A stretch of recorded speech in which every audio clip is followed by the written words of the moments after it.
Hello दोस्तों, Chitrakoot nursing classes के अंदर आप सभी का स्वागत है। आज हम नर्सिंग एमसीक्यू लेके आए हैं विद रीजनल।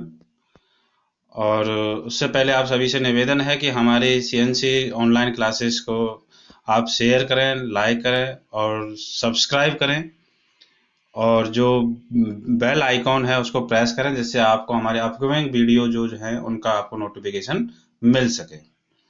ठीक है, तो अब चलते हैं अपने क्वेश्चंस की तरफ।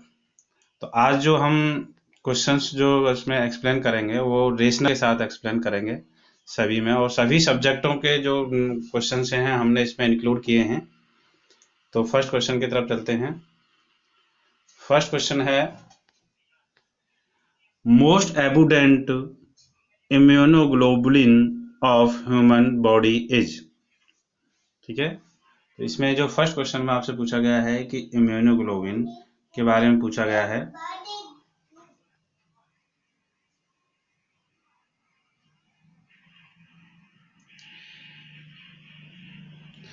इम्यूनोग्लोबिन के बारे में पूछा गया है। तो जो इम्यूनोग्लोबिन है, यानी जो हमारी बॉडी को इम्यूनिटी प्रोवाइड करती हैं। क्या प्रोवाइड करती हैं? इम्यूनिटी प्रोवाइड करती हैं। ठीक है, तो वो जो इम्यूनोग्लोबिन है हमारी बॉडी में सबसे अधिक कौन सी इम्यूनोग्लोबिन प्रेजेंट रहती है? ठीक है, तो इसमें जो हमारा जो आंसर है वो सबसे ज्यादा जो रहती है वो आपकी आईजीजी रहती है। कौन सी रहती है? आईजीजी। ठीक है, जो हमारे बॉडी के अंदर सबसे ज्यादा जो इम्यूनोग्लोबिन प्रेजेंट रहती है वो आईजीजी रहती है। और ये जो है 75% से 85% बॉडी के अंदर प्रेजेंट रहती है। कितनी रहती है? 75 से 80% जो है ये सबसे ज्यादा रहती है। और ये है हमारी बॉडी को बैक्टीरिया, ठीक है, बैक्टीरिया और वायरल इन्फेक्शन से प्रिवेंट करती है। बैक्टीरिया और वायरल इन्फेक्शन से प्रिवेंट करती है। और यही एक ऐसी आईजीजी जो सबसे ज्यादा क्वेश्चन पूछा जाता है एग्जाम के अंदर, आपका इम्पोर्टेंट है ये बहुत ज्यादा। आईजीजी जो कि एकमात्र इम्यूनोग्लोबिन है जो कि प्लेसेंटा को क्रॉस कर जाता है। प्रेगनेंसी के टाइम पर ये क्या करता है? प्लेसेंटा को क्रॉस करके मां से कहां पहुंच जाता है? बच्चे के अंदर पहुंच जाता है। ठीक है, मोस्ट इंपोर्टेंट क्वेश्चन है ये, कई बार एग्जाम में पूछा भी गया है। आईजीजी प्लेसेंटा को क्रॉस करने वाली जो इम्यूनोग्लोबिन है वो कौन सी है? तो वो है आईजीजी। ठीक है, तो नेक्स्ट जो इम्यूनोग्लोबिन है तो हम रीजनल में देख लेते हैं सबको। ठीक है, जो आईजीजी हो ही गया, जो प्लेसेंटा को क्रॉस करती है 75 से 80% ये प्रेजेंट रहती है। वायरल और बैक्टीरियल इन्फेक्शन से प्रिवेंट करती है। ठीक है, नेक्स्ट आईजीए है जो कि 10 से 15% प्रेजेंट रहती है हमारी बॉडी के अंदर। 10 से 15% जो है हमारी बॉडी के अंदर ये प्रेजेंट रहती है। और ये भी एक इम्पोर्टेंट इम्यूनोग्लोबिन है, और ये है ब्रेस्ट मिल्क के अंदर प्रेजेंट रहती है। ब्रेस्ट मिल्क के अंदर प्रेजेंट रहती है। ठीक है, तो ये भी एक क्वेश्चन पूछा जाता है आपका कि ब्रेस्ट मिल्क के अंदर कौन सी इम्यूनोग्लोबिन प्रेजेंट रहती है? तो वो है आपकी आईजीए। आईजीए प्लेसेंटा को क्रॉस करने वाली है, वो आईजीजी। ठीक है, क्लियर। नेक्स्ट इसमें आईजीएम है। तो आईजीएम जो है वो 5 से 10% पाई जाती है। कितनी पाई जाती है? 5 से 10% पाई जाती है। और ये साइज में सबसे बड़ी होती है, ये लार्जेस्ट इम्यूनोग्लोबिन हो जाती है। लार्जेस्ट इम्यूनोग्लोबिन कौन सी होती है आपकी? IgG, IgM. ठीक है, आईजीएम जो है सबसे लास्ट इम्यूनोग्लोबिन होती है, लार्जेस्ट। और आपकी आईजीडी जो है वो आपकी सबसे स्मॉल अमाउंट में पाई जाती है। और यह चेस्ट और बेली में जो सबसे मोस्टली प्रेजेंट रहती है। जो आईजीडी है वो चेस्ट और बेली में मोस्टली प्रेजेंट रहती है। अगर आपसे पूछा जाए सबसे लार्जेस्ट इम्यूनोग्लोबिन तो आईजीएम होगी, प्लेसेंटा को क्रॉस करने वाली वो आईजीजी होगी, मिल्क के अंदर पाई जाने वाली आईजीई होगी, ठीक है। और सबसे लार्जेस्ट पूछा जाए तो वो भी आपकी आईजीएम होगी। Clear first question. Next question, next है आपका कंटेंट्स ऑफ ओआरएस, ठीक है। इसमें ओआरएस के कंटेंट्स पूछे गए हैं कि ओआरएस के अंदर क्या क्या प्रेजेंट रहता है, ठीक है। तो ओआरएस के अंदर जो कंटेंट्स होते हैं, तो सबसे पहले ओआरएस होता क्या है कि जो एक डिहाइड्रेशन से प्रिवेंट करने के लिए, डिहाइड्रेशन से प्रिवेंट करने के लिए एक सॉल्यूशन का यूज किया जाता है डिहाइड्रेशन के टाइम पे, या अपना, ठीक है, डायरिया के टाइम पे जब इलेक्ट्रोलाइट इम्बैलेंस हो जाते हैं उस टाइम पे ओआरएस का यूज किया जाता है, ठीक है। डिहाइड्रेशन से प्रिवेंट करने के लिए डायरिया के टाइम पर ओआरएस का यूज किया जाता है। तो उसमें कौन कौन से कंटेंट्स का यूज किया जाता है, वो जो सॉल्यूशन होता है उसमें कौन कौन से कंटेंट्स पाए जाते हैं। तो देखिए इसमें जो कंटेंट्स जो पाए जाते हैं वो आपका है क्वेश्चन ऑप्शन नंबर डी, ठीक है। इसमें आपका सोडियम क्लोराइड पाया जाता है, ठीक है। आपका पोटेशियम क्लोराइड पाया जाता है, H2O पाया जाता है, ग्लूकोज पाया जाता है और सोडियम सिट्रेट पाया जाता है, ठीक है। इसको याद करने का एक अच्छा सा तरीका है, SGPT याद करके रखना है, SGPT, ठीक है। क्या याद रखना है, SGPT आपको याद करना है, ठीक है। कि आप कभी पूछे कि ओआरएस में कौन से पाए जाते हैं, अगर नाम भूल जाते हैं कौन कौन से पाए जाते हैं, तो SGPT sodium chloride, S4 sodium chloride, G4 आपका ग्लूकोज हो गया, P4 हो गया आपका पोटेशियम क्लोराइड और T4 हो गया आपका ट्राइसोडियम सिट्रेट, ठीक है। और H2O आप अलग से याद हो ही जाएगा उस, ठीक है। तो इस तरह से इसको याद रखना है। अब इसमें हमें ये याद रखना है कि इसका इसमें कंटेंट के अंदर कि NaCl का हम कितना यूज करते हैं, KCl का हम कितना यूज करते हैं, सोडियम सिट्रेट हम कितना यूज करते हैं, ठीक है। ये अमाउंट भी कई बार पूछ लिया जाता है कि NaCl का अमाउंट कितना है। तो सोडियम क्लोराइड जो होता है वो आपका यूज होता है 2.6 ग्राम, 2.6 ग्राम यूज जाता है। पोटेशियम क्लोराइड जो होता है वो आपका 1.6 ग्राम यूज होता है, ठीक है। H2O 1 लीटर होता है और ग्लूकोज जो होता है आपका, H2O को हम अलग से इसमें ऐड करते हैं, जो ग्लूकोज होता है वो आपका 13.9 ग्राम होता है, ठीक है। और आपका सोडियम सिट्रेट जो है वो आपका 2.9 ग्राम प्रेजेंट रहता है। क्लियर। आपका सोडियम क्लोराइड हो गया 2.6, पोटेशियम क्लोराइड हो गया 1.6, ग्लूकोज हो गया 13.9 और आपका सोडियम सिट्रेट हो गया आपका 2.9 ग्राम, ठीक है। तो ये आपका ओआरएस कंटेंट हो गया जो कि डायरिया या आपका डिहाइड्रेशन की कंडीशन में यूज किया जाता है। नेक्स्ट क्वेश्चन है आपका, नेक्स्ट क्वेश्चन क्या कहता है आपका कि इन ए न्यूनेट, एक न्यूनेट है, touching, stroking cheek near the of mouth, एक बच्चे की जो एक न्यूनेट है उसके माउथ के पास चीक पर जब हम टच करते हैं या स्ट्रोकिंग करते हैं, यानी उस पर चुटकी इस तरह से कोई कुछ देना है, मतलब, ठीक है। तो कॉज टर्निंग ऑफ हेड, इसके कारण क्या करता है, turning of head towards the stimulation, जिस साइड से स्टिमुलेशन प्रोवाइड किया जा रहा है बच्चे को तो वो अपना हेड उसकी तरफ टर्न कर लेता है। तो दिस इज फाउंड, यानी ये रेफ्लेक्सेस पूछे गए हैं कि ये जो कंडीशन है कि न्यूनेट है, जब हम उसके चीक को माउथ के पास, माउथ के नियर जब हम उसको टच करते हैं या स्टॉप करते हैं तो वह उस साइड में अपने हेड को क्या कर लेता है, मोड़ लेता है या टर्न कर लेता है, ठीक है। तो उस वो जो एक कंडीशन है कौन से रिफ्लेक्सेस के अंदर पाई जाती है या इसको कौन सी कंडीशन कहते हैं, ठीक है। तो ये इसमें पूछा गया है। तो देखिए ये रूटिंग कुछ रिफ्लेक्सेस होते हैं जो एज के अकॉर्डिंग जो डिसअपियर हो जाते हैं, कुछ ऐसे रिफ्लेक्सेस होते हैं जो कभी भी डिसअपियर नहीं होते हैं। तो इसका जो आंसर है वो आपका रूटिंग रिफ्लेक्सेस है।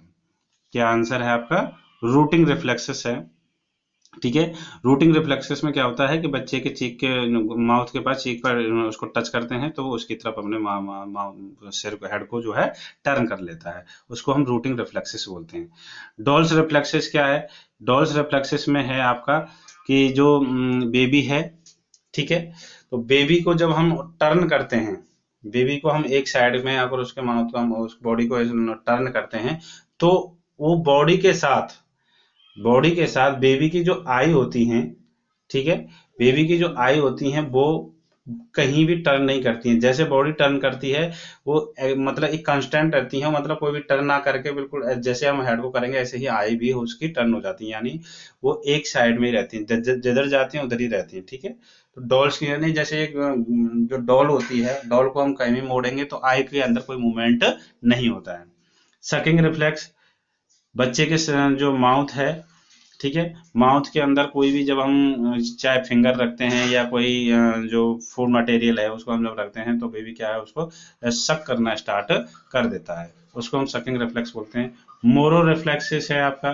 मोरो रिफ्लेक्सिस में बेबी को सेमी जो सिटिंग पोजीशन में बैठाते हैं और उसको अचानक से उसको मतलब आगे की तरफ उसको धक्का देते हैं, ठीक है। तो उससे क्या होगा कि बेबी जो है अपनी जो जो एक्सट्रीमिटीज हैं उनको अचानक एकदम से मतलब उसको फ्लेक्स करेगा और फिर एबडक्शन करेगा उसका, ठीक है। तो उस कंडीशन को हम मोरो रिफ्लेक्स कहते हैं।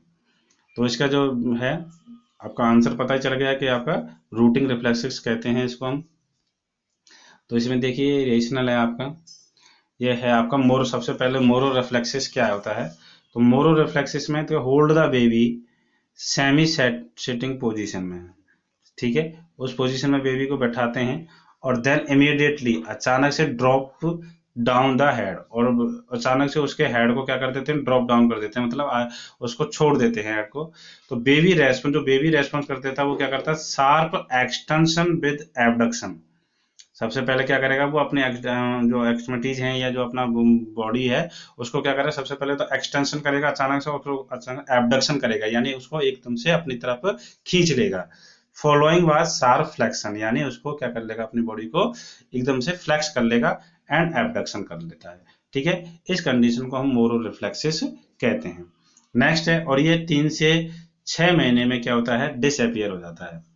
3 से 6 महीने में क्या हो जाता है, मोरो रिफ्लेक्सेस डिसअपियर हो जाता है, ठीक है। नेक्स्ट है सपिंग रिफ्लेक्शन।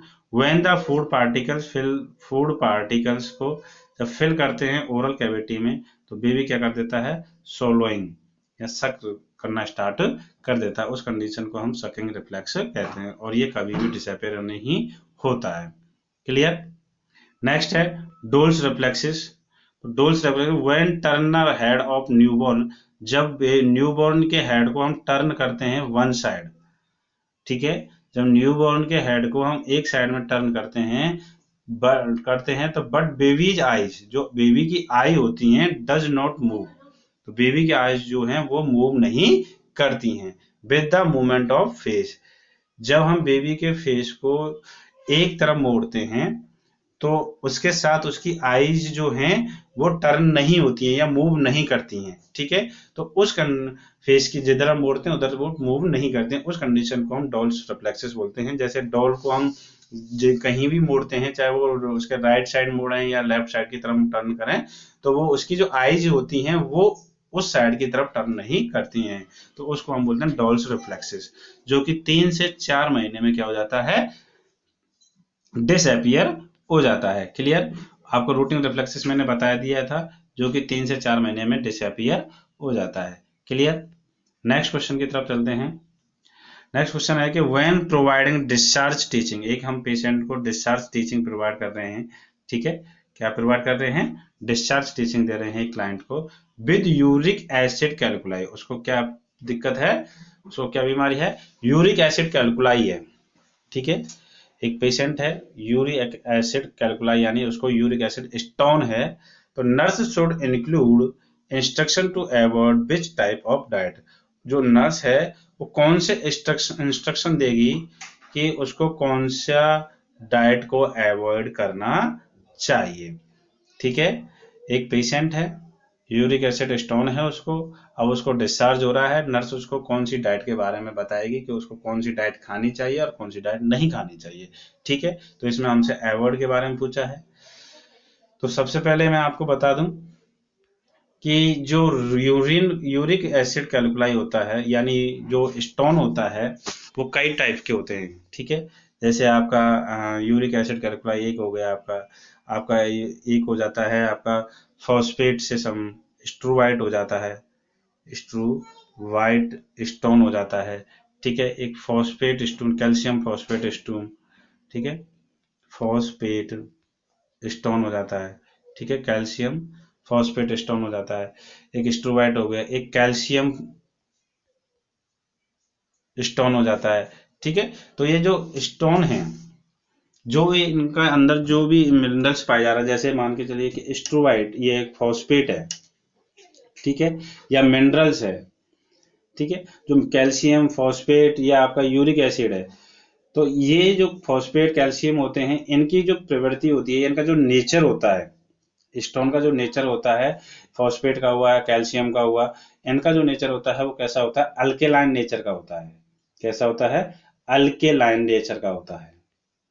ठीक है, अल्केलाइन नेचर का होता है। ठीक है, अब ये अल्केलाइन नेचर का होता है, तो जो यूरिन का जो पीएच है वो कैसा हो जाता है? अल्केलाइन हो जाता है। तो यूरिन का पीएच अल्केलाइन हो जाएगा, तो हम उस पेशेंट को, जब किसी पेशेंट को कैल्शियम स्टोन होता है या कैल्शियम फॉस्फेट स्टोन होता है, तो उसका जो यूरिन होता है उसका जो अल्कलाइन नेचर हो जाता है, तो उस पेशेंट को हम जो है एसिड एस डाइट देते हैं। कौन सी डाइट देते हैं? एसिड एस डाइट देते हैं। ठीक है, आगे इसका रेशनल है, आप उसमें से देख सकते हैं, उसमें से आप नोट्स बना सकते हैं अच्छे से। ठीक है, तो एसिड एस जो है हम डाइट उसको देते हैं, जबकि अल्केलाइन डाइट हम उसको क्या करते हैं? अवॉइड करते हैं। क्लियर? तो हमारा यहाँ पर स्टोन कौन सा है? यूरिक एसिड है। अब एसिड है, तो इसकी जो केमिस्ट्री होगी यूरिन की, या पीएच जो होगा, कैसा होगा? वो एसिडिक होगा। कैसा होगा? एसिडिक नेचर का होगा जो यूरिन है। ठीक है, अब जब एसिडिक है, तो हम उस पेशेंट को जो है अल्केलाइन जो है हम उसको डाइट देते हैं।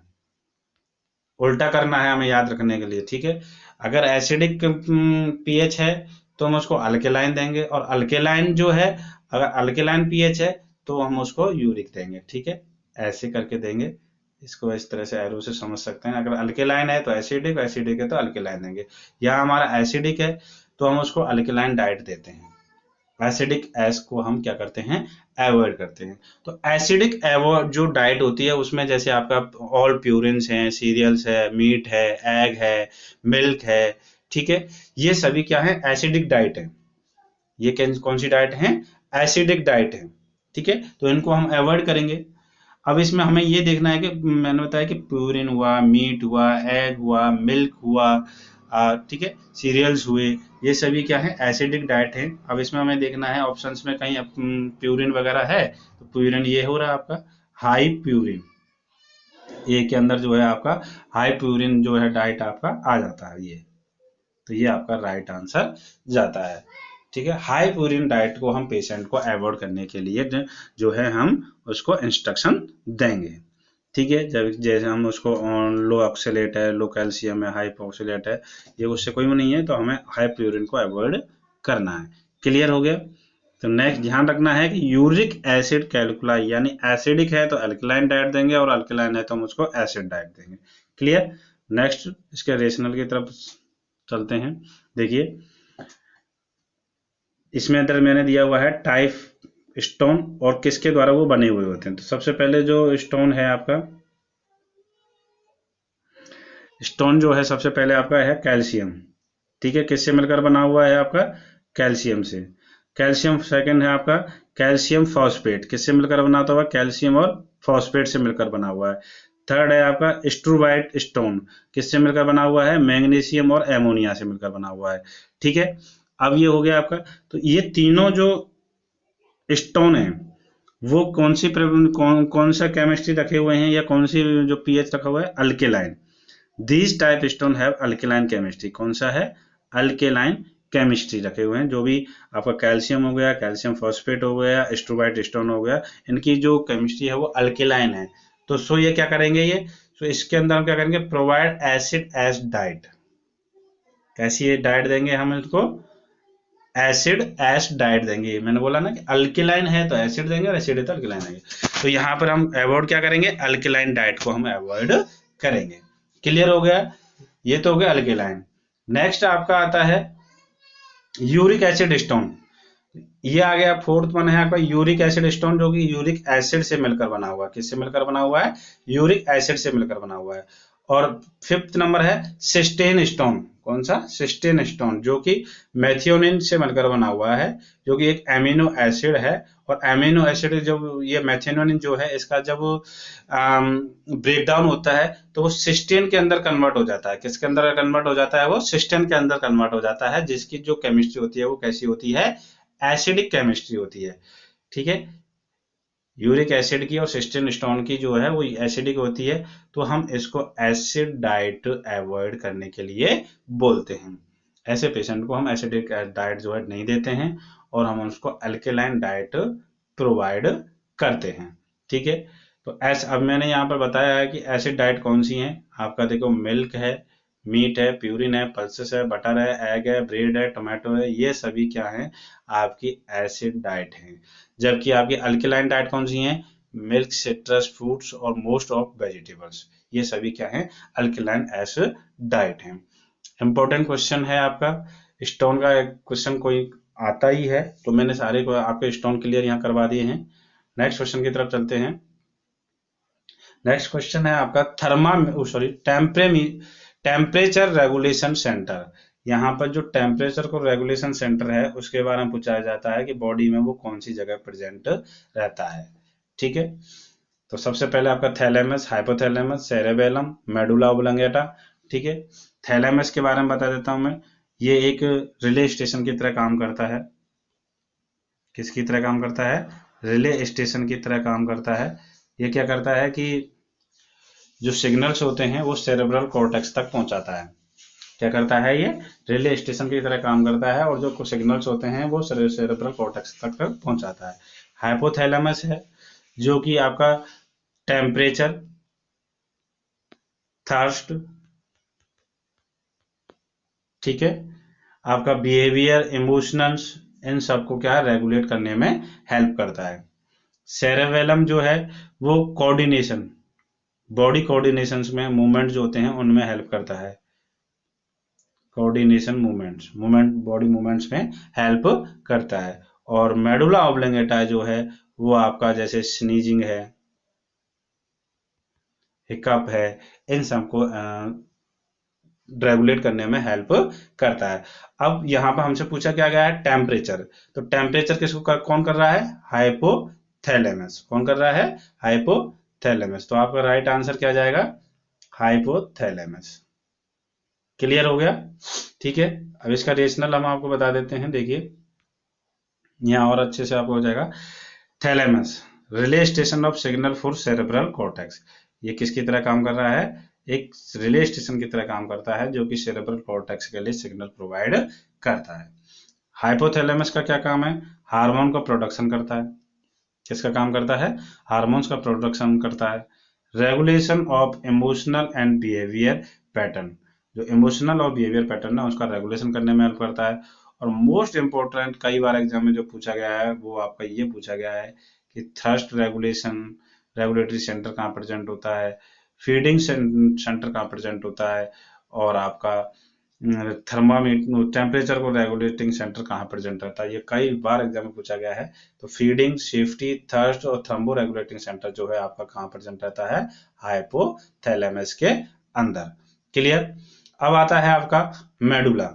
तो मेडुला ऑब्लंगेटा में क्या है कि it is the lowest part of the brain. ये क्या है, ब्रेन का एक सबसे छोटा पार्ट होता है, और इसके जो फंक्शंस हैं, कार्डियोवास्कुलर यानी हार्ट बीट को रेगुलेट करने में, ब्रीथिंग को कंट्रोल करने में, vasodilation, vomiting, sneezing, swallowing, coughing and hiccup, इन सबको रेगुलेट करने के लिए ये रेस्पॉन्सिबल होता है। क्या, मेडुला ऑब्लंगेटा।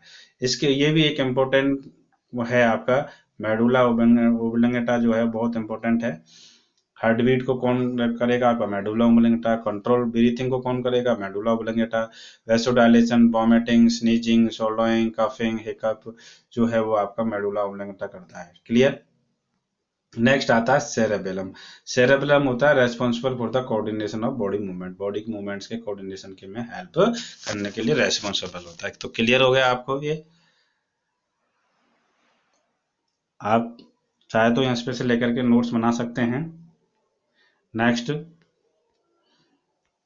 क्वेश्चन है आपका, organic mental disorder characterized by clouding of.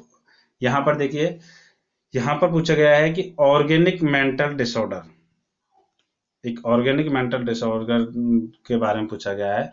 तो उसके characterized by clouding of consciousness, ठीक है, जो कॉन्शियसनेस के अंदर क्लाउडिंग हो रही है, disorientation and disturbances in sleep wake cycle. वो डिसओरिएंटेशन है, उसको कुछ नहीं पता कि दिन है रात है क्या है, ठीक है, और उसका स्लीप वेक साइकिल है वो डिस्टर्ब हो गया है, ना तो उसको सोने का टाइम का कुछ पता चल रहा है, ना ही उसके जागने का पता चल रहा है, दिन में सो रहा है रात में जाग रहा है, ठीक है, डिस्टर्ब हो गया। तो इस जो ये सिम्टम्स हैं वो कौन सी डिजीज के अंदर प्रेजेंट रहते हैं? तो जो ये देखिए सिजोफ्रेनिया जो है, सबसे पहला ऑप्शन है आपका सिजोफ्रेनिया, दूसरा है डिमेंशिया, थर्ड है डेल्यूजन और फोर्थ है आपका डेलीरियम। आपका सिजोफ्रेनिया एक ग्रुप डिसऑर्डर है, ठीक है, क्या है, एक ग्रुप डिसऑर्डर पाए जाते हैं इसमें। और इसके अंदर क्या होता है कि जो पेशेंट होता है वो अपने जो उसकी पर्सनैलिटी है वो चेंज हो जाती है, यानी उसको कुछ नहीं पता रहता है, उसका बिहेवियर चेंज हो जाता है, उसके थॉट्स, उसके थिंकिंग, ये सभी क्या है उसके चेंजेस हो जाते हैं। तो सिजोफ्रेनिया में ये हो जाता है। डिमेंशिया में,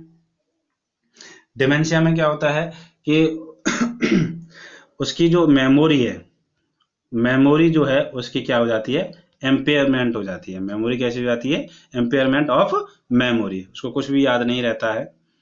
नेक्स्ट है डिल्यूजन, इसमें पेशेंट को क्या कि फॉल्स फिक्स्ड बिलीव हो जाता है कि वो एक उसके मन में एक ये बिलीव हो जाता है कि वो शक करना, जैसे किसी बोलता है कि मेरे घर वाले मुझे मारना चाहते हैं, मेरे पड़ोसी मुझे मारना चाहते हैं, तो इस तरह के जो उसको जो बिलीव है उसको बिलीव हो जाता है कि मेरे घर वाले मुझे मारना चाहते हैं, या टीवी में न्यूज आ रही है तो वो ये सोचता है कि वो मेरे बारे में बातें कर रहे हैं, तो ये डिल्यूजन हो जाता है। और डेलीरियम के अंदर क्या होता है कि एक ऑर्गेनिक डिसऑर्डर है जिसमें पेशेंट को क्या होता है कि क्लाउडिंग ऑफ कॉन्शियसनेस, यानी उसको जो कॉन्शियस नहीं, पूरी तरह से कॉन्शियस नहीं रहता है, उसको कभी कुछ याद नहीं रहता है, धुंधला धुंधला सब दिखाई देता है, अपने घर वालों को भी पहचान नहीं पाता है कई बार, ठीक है। और डिसोरिएंटेशन, उसको कुछ भी नहीं पता रहता है कि दिन को रात बताता है, रात को दिन बताता है, शाम को सुबह बताता है, सुबह को शाम बताता है, डिसोरिएंटेशन होता है, सोने का ना जागने का कुछ पता है, तो उसको हम बोलते हैं डेलीरियम। तो हमारे क्वेश्चन की तरफ चलते हैं। तो क्वेश्चन में क्या पूछा है? क्लाउडिंग ऑफ कॉन्शियसनेस, डिसोरिएंटेशन पूछा है। तो आपका जो राइट आंसर जाता है वो किस क्या जाता है? आपका डेलीरियम जाता है, ठीक है, डेलीरियम जाता है। कि डेलीरियम में क्या होता है? Cloudiness of consciousness. नेक्स्ट इसका रेशनल चलते हैं। देखिए डेलीरियम में कॉमनेस्ट ऑर्गेनिक मेंटल डिसऑर्डर, ये क्या है? कॉमनेस्ट ऑर्गेनिक मेंटल डिसऑर्डर रहता है जिसमें percentage in high in post operative patient, इसकी जो परसेंटेज रहती है वो पोस्ट ऑपरेटिव पेशेंट के अंदर ये ज्यादातर रहती है। जैसे किसी का ऑपरेशन हो गया सीरियस, मोस्टली जो पेशेंट में देखा जाता है वो कार्डियोवास्कुलर पेशेंट के अंदर देखा जाता है, जैसे किसी कोई कार्डियक सर्जरी हुई है और कार्डियक सर्जरी वाले पेशेंट में ये डेलीरियम का केस जो है बहुत ज्यादा देखा जाता है, ठीक है। नेक्स्ट है इसके सिम्टम्स क्या हैं? तो क्लाउडीनेस ऑफ कॉन्शियसनेस, ठीक है, पेशेंट को क्लाउडीनेस ऑफ कॉन्शियसनेस रहता है, डिसओरिएंटेशन रहता है, और डिसओरिएंटेशन में भी मोस्ट ऑफ जो डिसओरिएंटेशन रहता है वो टाइम रहता है, बहुत बार एग्जाम में पूछा गया है, इंपॉर्टेंट है आपका ये, ठीक है, जो टाइम है वो सबसे ज्यादा पूछा जाता है आपका। और आपका disturbances of sleep wake cycle, जो स्लीप वेक साइकिल है वो डिस्टर्ब हो जाता है। नेक्स्ट आपका डिमेंशिया है। तो डिमेंशिया क्या है? Chronic organic disorder characterized by impairment, इसमें क्या हो जाता है? एम्पेयरमेंट ऑफ मेमोरी, ठीक है, मेमोरी एम्पेयरमेंट हो जाती है, एम्पेयरमेंट ऑफ इंटेलेक्चुअल फंक्शन, जो इसके इंटेलेक्चुअल फंक्शन है वो एम्पेयर हो जाते हैं, लेक ऑफ पर्सनल हाइजीन, वो पर्सनल हाइजीन को मेंटेन नहीं कर पाता है, ठीक है, जैसे अल्जाइमर डिमेंशिया, और ये भी एक इंपॉर्टेंट है अल्जाइमर डिमेंशिया, ठीक है, अल्जाइमर डिमेंशिया है जो कि डिमेंशिया वाले पेशेंट के अंदर पाया जाता है। और मोस्ट कॉमन जो डिसऑर्डर होता है डिमेंशिया का, वो आपका अल्जाइमर होता है, और ये इम्पोर्टेंट है, लिख लेना, ठीक है। तो नेक्स्ट आपका सिजोफ्रेनिया है। सिजोफ्रेनिया में group of mental disorder leading, ये ग्रुप ऑफ डिसऑर्डर है leading to disorganization of personality of individual, जो उसकी इंडिविजुअल की जो पर्सनैलिटी है, जो ये जो क्लाइंट है या जो पेशेंट है, उसका जो डिसऑर्गेनाइजेशन हो जाता है उसकी पर्सनैलिटी का, यानी उसके सोच नहीं पाता है ढंग से, इमोशंस उसके गड़बड़ा जाते हैं, बिहेवियर गड़बड़ा जाता है, ठीक है, इसको हम सिजोफ्रेनिया कहते हैं, ठीक है। नेक्स्ट डेल्यूजन आता है। सिजोफ्रेनिया कई प्रकार का होता है, जैसे पैरानॉइड सिजोफ्रेनिया है आपका, ठीक है, बहुत सारे प्रकार के हैं। तो उसके लिए आपको हमारी जो है और वीडियोस देखनी पड़ेंगी, उसमें मैंने अच्छे से दे रखा है, उसमें सिजोफ्रेनिया क्या होता है अच्छे से एक्सप्लेन कर रखा है, वहां पर जाकर आप देख सकते हैं। Next personality of sorry delusion आ गया। तो डिल्यूजन में क्या है कि फॉल्स फिक्स्ड बिलीफ होता है। क्या होता है? False fixed belief. तो पेशेंट जो है वो एक बिलीव कर लेता है कि मेरे घर वाले मुझे मानना चाहते हैं, मेरा पड़ोसी मुझे मानना चाहता है। जैसे मैंने इसमें दिया है डिल्यूजन ऑफ ग्रेंडियोसिटी, डिल्यूजन ऑफ ग्रेंडियोसिटी दिया हुआ है इसमें ये। तो इसका मतलब होता है कि जो पेशेंट होता है वो ये सोचता है कि मुझसे ज्यादा ताकतवर तो कोई है ही नहीं, मुझसे बड़ा तो कोई है नहीं, यानी उसके अंदर वो अपने आप को बहुत ज्यादा ताकतवर, बहुत बड़ा आदमी समझने लग जाता है, ठीक है, बड़ी बड़ी बातें करता है, जो कि मोस्ट ऑफ किसके अंदर मिलता है? आपका मैनिया वाले पेशेंट के अंदर मिलता है। किसके अंदर मिलता है? मैनिया वाले पेशेंट के अंदर ज्यादा, सबसे ज्यादा मिलता है। आपका delusion of percussion. Delusion of percussion का मतलब होता है आपका, जैसे कोई पेशेंट है, ठीक है, और पेशेंट है उसको ये बिलीव हो जाता है कि उसके घर वाले उसको मारना चाहते हैं। ये ज्यादातर पैरानॉइड जो सिजोफ्रेनिया होता है उसके अंदर प्रेजेंट रहता है, ठीक है। पैरानॉइड सिजोफ्रेनिया के अंदर जो डिल्यूजन ऑफ परकशन प्रेजेंट रहता है। और लास्ट वन है डिल्यूजन ऑफ रेफरेंस। तो डिल्यूजन ऑफ रेफरेंस में क्या है कि पेशेंट को ये बिलीव हो जाता है कि जैसे मान के चलिए कि पेशेंट एक अपने बेड पे बैठा हुआ है, और उसी वार्ड में दूसरे बेड पर 3-4 पेशेंट और बैठे हुए हैं या 3-4 लोग और खड़े हुए हैं, और वो आपस में अपनी बातें कर रहे हैं। तो उस पेशेंट को, जो डिल्यूजन ऑफ रेफरेंस है, उस पेशेंट को ये लगता है कि वो जो 4 लोग वहां खड़े हुए हैं वो मेरे बारे में बात कर रहे हैं। क्या बात कर रहे हैं? मेरे बारे में बात कर रहे हैं। इसका सबसे अच्छा एग्जांपल जो है वो है कि न्यूज में, जो टीवी में जो न्यूज चैनल आते हैं उसमें जो वो बातें करते हैं, या जो न्यूज वाला है, न्यूज जब सुनाता है तो उसको ये लगता है कि ये न्यूज वाला जो है वो मेरे बारे में सारी कुछ बातें और सबको बता रहा है। टीवी पर जो आ रहा है, रेडियो पे जो आ रहा है, वो मेरे बारे में बता रहा है। उसको हम बोलते हैं डिल्यूजन ऑफ रेफरेंस। तो यहाँ पर आपको क्लियर हो गया होगा, ठीक है। नेक्स्ट क्वेश्चन की तरफ चलते हैं। Illusion is a disorder of, important question है, ठीक है। Illusion is a disorder of. Illusion क्या है? इल्यूजन क्या है? इल्यूजन एक क्या है कि मिस इंटरप्रिटेशन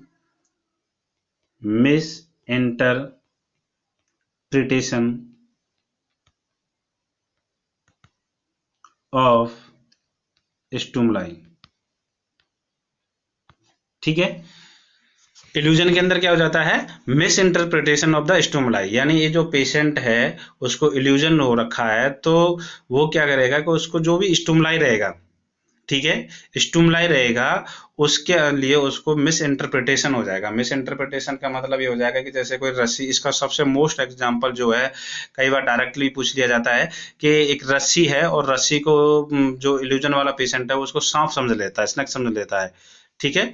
रस्सी पड़ी हुई है और रस्सी को जब वो समझता है कि ये सांप है, यानी उसमें स्टिमुलाई, इल्यूजन के हमेशा ध्यान रखना कि इल्यूजन के अंदर जो स्टिमुलाई है वो कैसा रहता है? प्रेजेंट रहता है। कैसा रहता है? प्रेजेंट रहता है। हमेशा याद रखना कि जो इल्यूजन है उसके अंदर स्टिमुलाई हमेशा प्रेजेंट रहता है, ठीक है, क्लियर। इल्यूजन के अंदर स्टिमुलाई प्रेजेंट रहता है। जैसे कि रस्सी है, रस्सी को सांप समझ रहा है, लेकिन वहां जाकर के देखते हैं तो सांप नहीं मिलता है, रस्सी मिलती है। नहीं, रस्सी क्या है? स्टिमुलाई। स्टिमुलाई तो प्रेजेंट है, लेकिन उसको वो मिस इंटरप्रिटेशन कर रहा है, वो मतलब गलत पहचान ले रहा है उसकी, कि वो सांप समझ रहा है, ठीक है। इसको बोलते हैं हम आपका इल्यूजन। तो ये पूछ रहा है कि जो इल्यूजन है वो किसका डिसऑर्डर है, परसेप्शन का है, मेमोरी का है, कॉन्शियसनेस का है, थॉट का है, ये किसका डिसऑर्डर है। तो इल्यूजन जो है वो इल्यूजन क्या, थॉट, सोच तो नहीं रहा वो तो परसीव कर रहा है, परसीव मतलब देख रहा है, वो जो उसको दिख रहा है, आराम से दिख रहा है कि वो एक्चुअल में है क्या है, ठीक है। थॉट का नहीं है, कॉन्शियसनेस में इसको कोई वो नहीं है कि वो अनकॉन्शियस है या क्या है, ठीक है, कॉन्शियस है तभी तो वो देख पा रहा है उसको।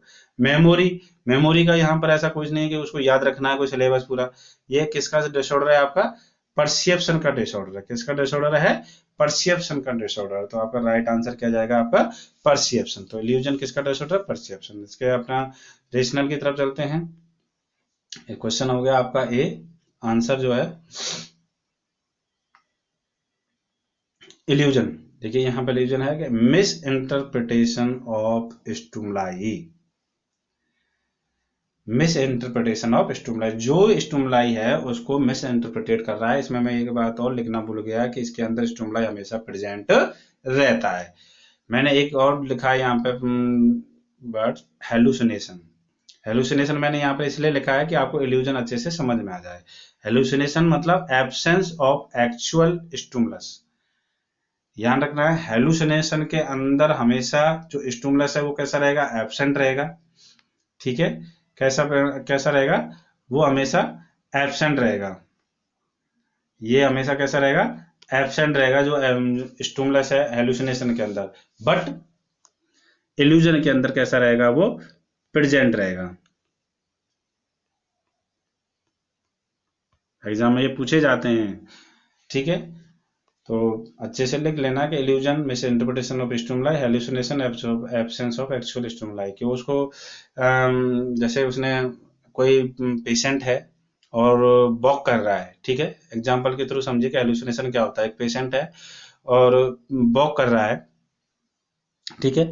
वॉक कर रहा है, उसने चलते चलते हुए अचानक से रुक जाता है और रुक करके वो देखता है कि कोई पीछे से उसके पीछे पीछे कोई आ रहा है, उसके पीछे पीछे कोई आ रहा है, ठीक है। जब वो पीछे मुड़ के देखता है तो वहां कोई नहीं होता है, पीछे मुड़ के देखता है तो वहां पर कोई नहीं होता है। उस कंडीशन को हम क्या बोलते हैं, हेलुसिनेशन बोलते हैं। उस कंडीशन को क्या बोलते हैं, हेलुसिनेशन। उसको उसको हेलुसिनेशन हो रहा है, वो लग रहा है यार कोई मेरे पीछे आ रहा है, लेकिन पीछे मुड़ के देखता है तो कोई नहीं होता है, ठीक है। इल्यूजन में वो रस्सी, ये रस्सी है, और रस्सी को जब वो देखता है तो वो समझता है कि ये क्या है, स्नेक है, ठीक है। लेकिन जब वहां पास में जाके देखता है तो क्या निकलती है, रस्सी, रोप निकलती है, ठीक है। क्लियर हो गया यहाँ पे। नेक्स्ट क्वेश्चन, यहाँ पर देखिए पोजीशन है, इमेज बेस्ड क्वेश्चन है ये। तो इसमें ये पेशेंट है, ये बेड है पेशेंट का, और इस तरह से पेशेंट को लेटाया हुआ है। इसके जो जो हेड ऑफ बेड है वो डाउन डाउन है, जबकि आपका फुट है, फुट वाला एरिया वो कैसा है आपका, अप है, ठीक है। तो ये पोजीशन का नाम बताना है हम, कौन सी पोजीशन है, लिथोटोमी पोजीशन है, फाउलर पोजीशन है, रिवर्स टेंडलनबर्ग पोजीशन है, या टेंडलनबर्ग पोजीशन है। तो ये पोजीशन है आपकी टेंडलनबर्ग पोजीशन, ठीक है। क्योंकि लिथोटोमी पोजीशन में हम सुपाइन पोजीशन में पेशेंट को रखते हैं, लेकिन उसके जो दोनों फुट जो होते हैं वो 90 डिग्री पे क्या होते हैं, एंगल पे एक स्ट्रिप्स के थ्रू बांधे हुए होते हैं, लटके हुए होते हैं, ठीक है। फाउलर पोजीशन में पेशेंट को हम सिटिंग पोजीशन देते हैं, जिसमें पेशेंट जो है 45 डिग्री एंगल पर बैठा हुआ होता है हाई फाउलर पोजीशन में। लो फाउलर पोजीशन में 30 डिग्री पे बैठा हुआ होता है, ठीक है। तो यहाँ तो कोई ना तो पेशेंट बैठा हुआ है, ना उसके पैर जो है 90 डिग्री पे ऊपर है। तो ये दोनों जो ऑप्शन है कैसे हो जाते हैं यहाँ पर, गलत हो जाते हैं, लिथोटोमी और फाउलर पोजीशन। अब बचते हैं आपके दो, रिवर्स टेंडुलनबर्ग और टेंडलनबर्ग। तो रिवर्स में क्या होता है, देखो ये है टेंडलनबर्ग पोजीशन, और रिवर्स में क्या हो जाएगा कि जस्ट अपोजिट। इसमें क्या हो रहा है टेंडलनबर्ग में कि तो हेड ऑफ द बेड क्या है, डाउन है, ठीक है। और जो पैर वाला पोर्शन है वो 45 डिग्री पे है। कितनी डिग्री पे, 45 डिग्री पे क्या है, अप है, ऊपर की तरफ किए हुए हैं 45 डिग्री पे। तो ये तो हो गया आपका टेंडलनबर्ग पोजीशन। जबकि रिवर्स पे इसमें क्या होगा, जस्ट अपोजिट हो जाएगा, ये ऐसे हो जाएगा, ऐसे। रिवर्स में क्या हो जाएगा, अभी ऐसे है, और रिवर्स में कैसे हो जाएगा, ये ऐसे हो जाएगा। यानी हेड वाला पोर्शन तो हो जाएगा आपका अप, और ये आपका लोअर वाला पोर्शन हो जाएगा नीचे, ठीक है। क्लियर। इसका वो चलते हैं हम रेशनल देखते हैं। देखिए टेंडरमैन पोजीशन क्या होती है? पेशेंट लाइज सुपाइन पोजीशन, हम उसको पेशेंट को क्या करते हैं, सुपाइन पोजीशन में लिटा देते हैं, और 30 से 40 लोअर देन फीट।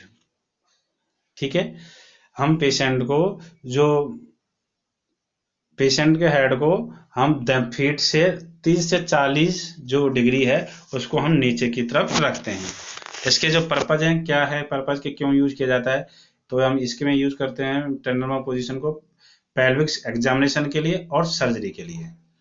शॉक के अंदर यूज करते हैं, हाइपोटेंशन के टाइम पर यूज करते हैं, पोस्चरल ड्रेनेज के पर यूज करते हैं, और टू प्रमोट वेनस रिटर्न को प्रमोट करने भी हम टेंडरमैन पोजीशन को यूज करते हैं।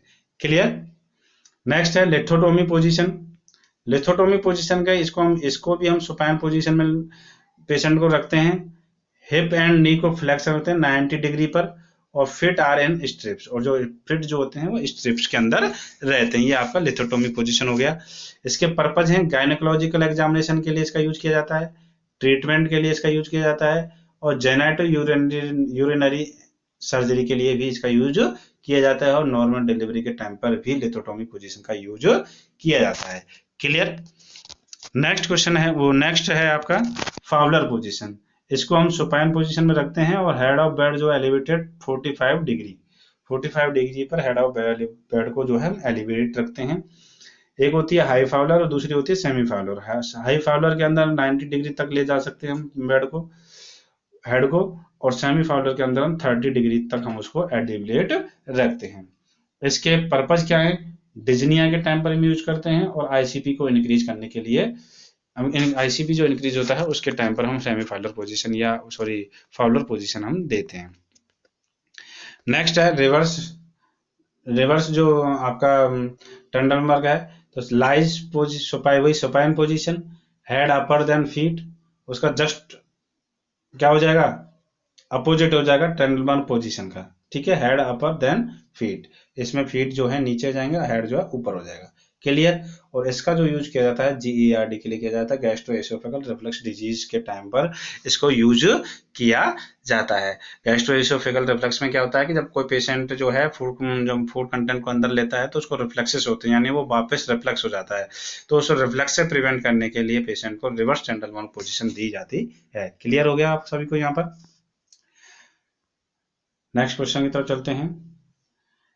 इन्फेक्शन रिजल्टिंग फ्रॉम, आप सभी को अगर वीडियो अच्छी लग रही है तो अपने दोस्तों में शेयर करना है, लाइक करना है और सब्सक्राइब करना है अगर आपने सब्सक्राइब नहीं किया है तो। ठीक है जी। और नेक्स्ट चलते हैं, a infection resulting from a treatment और डायग्नोस्टिक प्रोसीजर। इसमें इन्फेक्शन के बारे में पूछा गया कि एक infection resulting from a treatment of diagnostic procedure, एक इन्फेक्शन है जो कि डायग्नोस्टिक प्रोसीजर और ट्रीटमेंट के दौरान मिलता है। कोई पेशेंट है, उस पेशेंट को उसका पेशेंट का डायग्नोस्टिक प्रोसीजर हुआ या कोई ट्रीटमेंट प्रोवाइड किया, और उससे क्या हुआ, उसको इन्फेक्शन हो गया, उससे पेशेंट को क्या हो गया, इन्फेक्शन हो गया। तो उस इन्फेक्शन को क्या कहते हैं?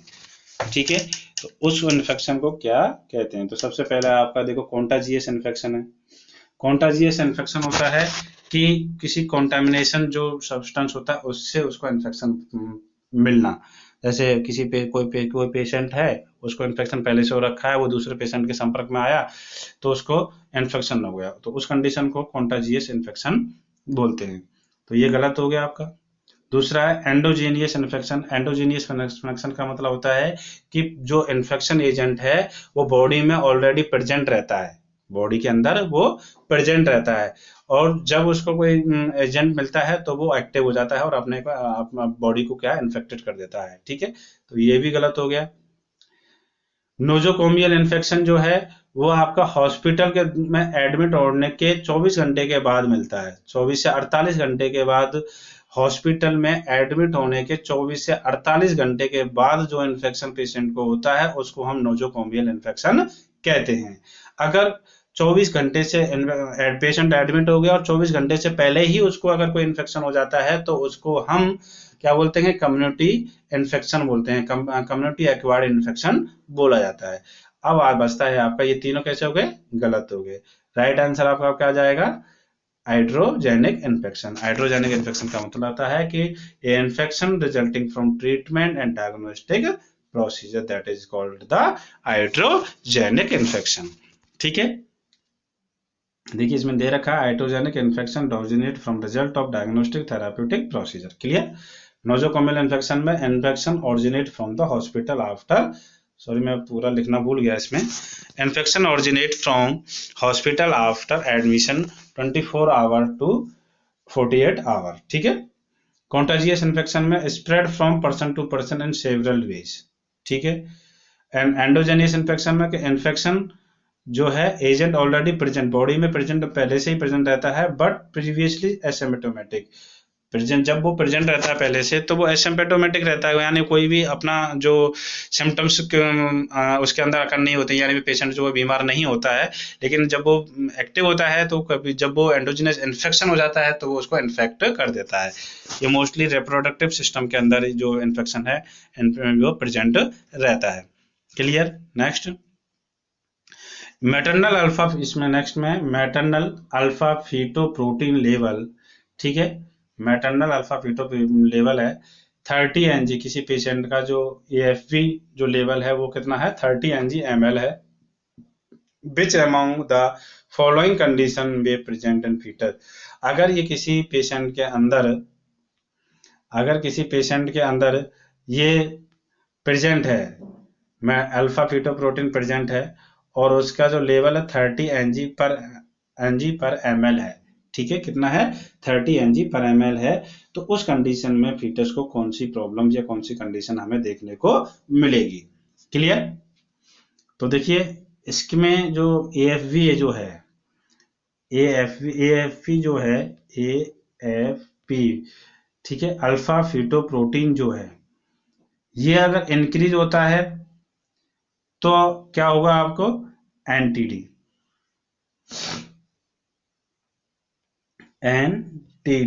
और अगर डिक्रीज होता है तो आपको डाउन सिंड्रोम होगा। क्या होगा? डाउन सिंड्रोम होगा। तो यहाँ आपका राइट आंसर जाता है डाउन सिंड्रोम, क्योंकि जो नॉर्मल रेंज होती है वो आपकी 38 से 45 होती है। नॉर्मल एज कितनी होती है 38 से 45, तो यहाँ पर इसकी डिक्रीज हो रही है तो इसको जो कंडीशन होगी आपकी डाउन सिंड्रोम होगी। अगर ये इंक्रीज हो जाता है तो आपका मेनिंजो सेल और मेनिंजो माइलो सेल होती है। ठीक है, तो इसमें देखिए 38 से 45 AFV की जो नॉर्मल रेंज होती है 38 से 45 रहती है। ठीक है, और if the value less than, अगर इससे वैल्यू जो है लेस हो जाती है, ठीक है, कम हो जाती है, तो रिस्क फॉर डाउन सिंड्रोम, किसका रिस्क रहता है? डाउन सिंड्रोम का, कैलाइन फेल्टर का, ठीक है, और अदर क्रोमोसोम का इसमें आपका जो रिस्क रहता है कम होने पर। और अगर इंक्रीज हो जाती है, तो risk for neural tube defect, किसके लिए? न्यूरल ट्यूब डिफेक्ट हो जाती है। न्यूरल ट्यूब डिफेक्ट होता क्या है कि NTD failure to neural tube to close completely with third gestational week. ठीक है, जो न्यूरल ट्यूब होती है वो थर्ड गैस्टेशनल वीक पर वो क्या है अपना एक कंप्लीटली एक दूसरे से जुड़ नहीं पाती है। ठीक है, वर्टिब्रा जो होती है, न्यूरल ट्यूब जो होती है वो एकदम फ्यूज नहीं हो पाती है, वो क्या है फेल हो जाती है। उस कंडीशन को हम क्या बोलते हैं? एनटीडी। क्यों? वैसे इसमें ये भी पूछा जाता है कि एनटीडी होता क्यों है, किसकी कमी से होता है, तो आप याद रखना है फॉलिक एसिड, किसकी कमी से? Folic acid. ठीक है, ये याद रखना है। तो इसी दो प्रकार का होता है, मेनिंजोसेल और माइलेंजोसेल। इसमें मेनिंजिस और CSF डिफेक्ट से क्या प्रोट्रूड हो जाते हैं, मेनिंजिस और CSF जो है जो डिफेक्ट के थ्रू प्रोट्रूड हो जाते हैं, और ये एक ट्रांसपेरेंट मेम्ब्रेन के थ्रू क्या है, ये कवर रहते हैं। जबकि मेनिंजोमाइलोसेल में क्या होता है, ये मोस्ट सीरियस होता है, और ये फ्लूइड जो है, जो ओपनिंग होती है स्पाइनल कोर्डा की, उसके थ्रू प्रोड्यूस हो जाते हैं, और इसके अंदर जो नर्व जो होती हैं वो भी डैमेज हो जाती हैं, और ये मेनिंजो सेल्स के कंपेयर में जो है मोस्ट सीरियस डिफेक्ट होता है। Clear. Next question, the constant presence of infection. ठीक है, इसमें पूछा गया कि कंस्टेंट प्रेजेंस ऑफ इन्फेक्शन, कोई इन्फेक्शन है जो कंस्टेंटली प्रेजेंट है एक गिवन जियोग्राफी, जो जियोग्राफिकल एरिया में कोई इन्फेक्शन है जो लगातार रूप से कंस्टेंटली प्रेजेंट है, विदाउट एनी एक्सटर्नल इनपुट, उसको बिना किसी भी बाहर वाले की कोई जरूरत नहीं है, वो अपनी मस्ती में पहले से ही वहां पर प्रेजेंट है और उसको बाहर वाले से कोई मतलब नहीं है, ठीक है। तो वो इन्फेक्शन, उस कंडीशन को हम क्या कहेंगे? तो यहाँ पर देखिए एपिडेमिक है। एपिडेमिक का मतलब होता है कि अचानक से कोई डिजीज है, ठीक है, कोई इन्फेक्शन है या कोई डिजीज है, अचानक से क्या है, स्प्रेड हो जाना सडनली, ठीक है, सडनली स्प्रेड हो जाना, उसको एपिडेमिक बोलते हैं। एंडेमिक, हम इसका जो आंसर है वो आपका एंडेमिक जाता है, ठीक है, क्या जाता है, एंडेमिक। इस कंडीशन को हम एंडेमिक बोलते हैं। इसमें क्या होता है कि इन्फेक्शन जो है वो प्रेजेंट रहता है उसमें, ठीक है, और एक उसको किसी दूसरे मतलब किसी बाहर के किसी एक्सटर्नल इन्फेक्शन की कोई जरूरत नहीं पड़ती है, वो वहां पर प्रेजेंट रहता है और जब कभी चाहो वो वहां पर अपना जो है एक्टिव हो जाता है। पेंडेमिक में क्या है, वर्ल्ड वाइड, वर्ल्ड वाइड, ये एक साथ बहुत बड़े जियोग्राफिकल एरिया को कवर करता है, यानी सरहदों को पार कर जाता है, एक देश से दूसरे देश, दूसरे देश से तीसरे देश, लाइक एक आपका इस टाइम पे आपका कोरोना चल रहा है, ठीक है, क्लियर।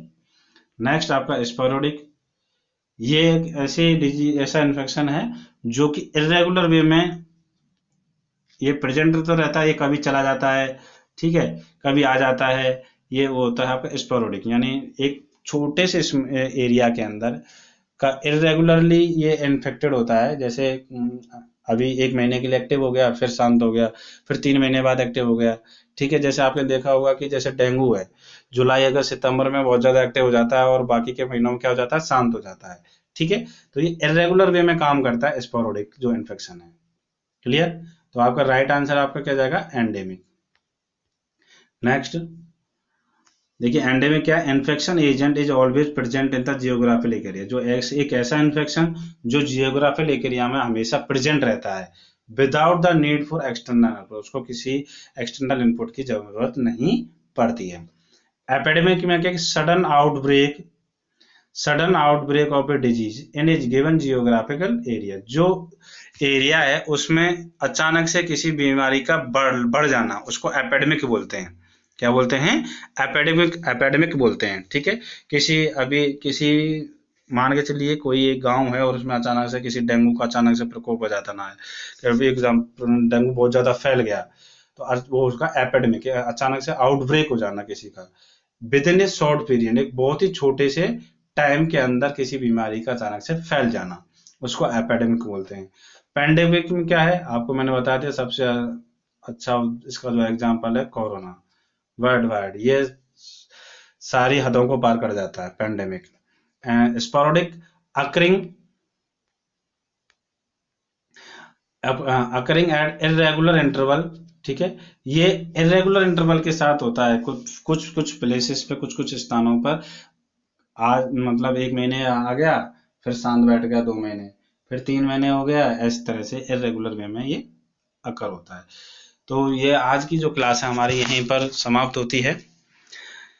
आपको हमारी अगर वीडियो अच्छी लगे हो तो आपका हमारे YouTube चैनल है चित्रकूट नर्सिंग क्लासेस, उसको लाइक करना है, शेयर करना है और सब्सक्राइब करना है, और अपने दोस्तों को ज़्यादा से ज़्यादा शेयर करिए।